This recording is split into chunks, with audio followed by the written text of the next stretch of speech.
வச்சு ஒரு சூப்பரான டேஸ்டியான ஒரு ரெசிபி தான் பார்க்க போகிறோம். மசாலா எதுவுமே சேர்க்காம வெறும் பச்சை மிளகாவை வச்சு எப்படி செய்யறதுன்னு பார்க்கலாம். அதுக்கு முன்னாடி ஈஸியான டேஸ்டான ரெசிபிக்கு நம்ம சேனலை சப்ஸ்கிரைப் பண்ணாதவங்க சப்ஸ்கிரைப் பண்ணிக்கோங்க. வாங்க வீடியோக்குள்ளே போகலாம். எண்ட் ஸ்க்ரீனில் ரெசிபி ஸ்டார்ட் பண்ணுறேன், கண்டிப்பாக போய் விசிட் பண்ணி பாருங்கள். ஓகே, வாங்க வீடியோக்குள்ளே போகலாம்.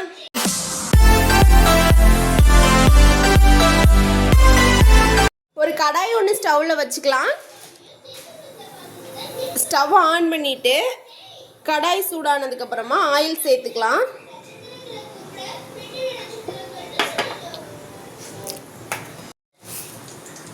ஆயில் சூடானதுக்கப்புறமா கடுகு சேர்த்துக்கலாம்.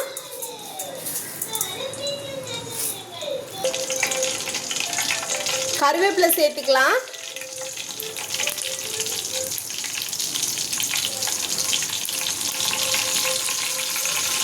காரத்துக்கு ஏற்ற மாதிரி 2லேருந்து 4 பச்சை மிளகா வேறு சேர்த்துக்கலாம். நான் எங்கள் வீட்டில் குட்டீஸ் சாப்பிட்றதுனால நான் ஒரு 2 பச்சை மிளகா சேர்த்துருக்குறேன். முழுசாக போடக்கூடாது, முழுசாக போட்டால் வெடிச்சிரும். வெடித்து மேலெல்லாம் தெரிச்சிச்சுன்னா காயமாயிரும். அதனால் முழுசாக சேர்க்காம இந்த மாதிரி கீரி தான் சேர்த்துக்கணும். நெக்ஸ்ட்டு ஆனியன் ஒரு பெரிய வெங்காயம் எடுத்து கட் பண்ணி சேர்த்துக்கிறேன். இது ஓரளவு உதிர்த்து சேர்த்துக்கிட்டா ரொம்ப பெட்டராக இருக்கும்.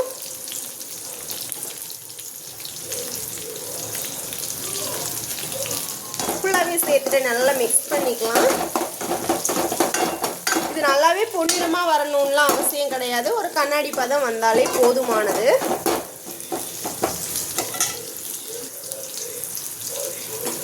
ஓரளவு அந்த பச்சை வாசம் போய் கண்ணாடி பதம் வந்துருச்சு. இந்த ஸ்டேஜில் நம்ம தக்காளி பழம் 1லேருந்து 2 தக்காளி பழம் சேர்த்துக்கலாம்.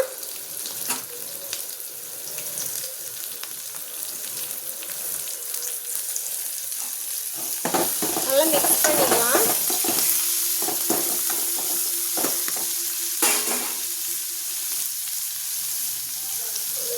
தக்காளியுமே வதங்கணும்லாம் அவசியம் கிடையாது. இந்த ஸ்டேஜில் கத்திரிக்காய் சேர்த்துக்கலாம்.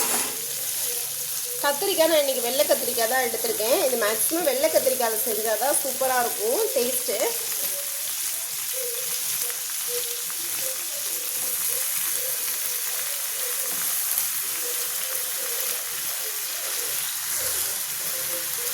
கத்திரிக்காயை சேர்த்துட்டு நம்ம தேவையான உப்பு சேர்த்துக்கலாம். ஃபஸ்ட்டு எடுத்த உடனே எந்த ஒரு ரெசிபியாக இருக்கட்டும் கல் உப்பு தான் சேர்த்துக்கணும். ஒரு 10 பத்தாததுக்கு சால்ட்டு சேர்த்துக்கலாம்.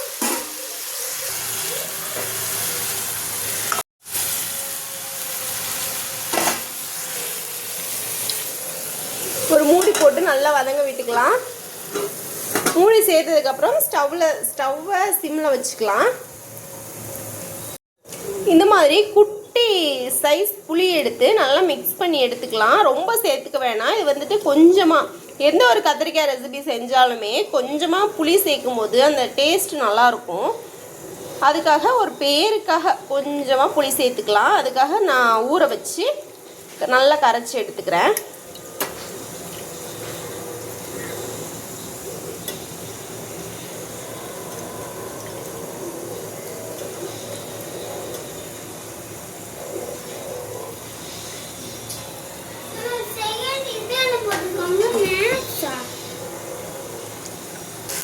ஒரு 5 மினிட்ஸ் மூடி போட்டு விட்டுட்டு நம்ம கரைச்சி வச்சு புளி கரைசலை சேர்த்துக்கணும். நல்லா மிக்ஸ் பண்ணி விட்டுக்கலாம்.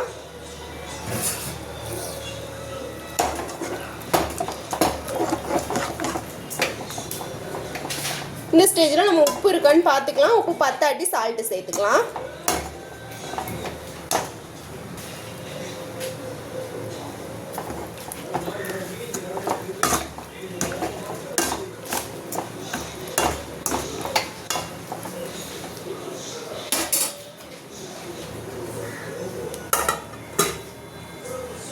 ஒரு மூடி போட்டு விட்டுக்கலாம். ஒரு 10லேருந்து 15 நிமிஷம் விட்டுட்டு ஸ்டவ் ஆஃப் பண்ணால் ஒரு சூப்பரான ஒரு கத்திரிக்காய் ரெசிபி.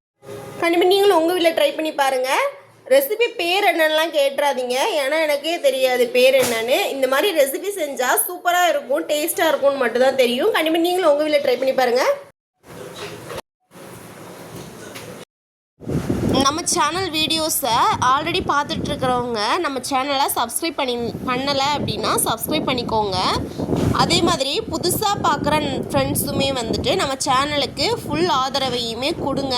நான் எண்டு ஸ்க்ரீனில் ரெசிபிஸ் ஆட் பண்ணுறேன், போயிட்டு விசிட் பண்ணி பாருங்கள். நம்ம சேனல் பிடிச்சிருந்தா மட்டும் நமக்கு தொடர்ந்து உங்களுடைய ஆதரவை கொடுங்க. அப்படியே அந்த மூடியை எடுத்த உடனே அந்த சூடாக குழிக்கரண்டியை வச்சு நல்லா ஃபுல்லாக மசிச்சு விட்டுட்டு சுடு சாப்பாடோடு வச்சு சாப்பிட்டா அவ்வளோ அருமையான ஒரு டிஷ்ஷுங்க. கண்டிப்பாக நீங்களும் உங்கள் வீட்டில் ட்ரை பண்ணி பாருங்கள்.